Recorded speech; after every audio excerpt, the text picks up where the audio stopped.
Nasaan ka? Dahil ako'y nakatali na sa isang dilag na labis.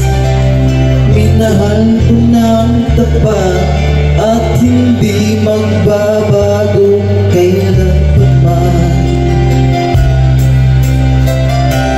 Ngunit habang tumatagal, sa'kin lalo kang napamahal.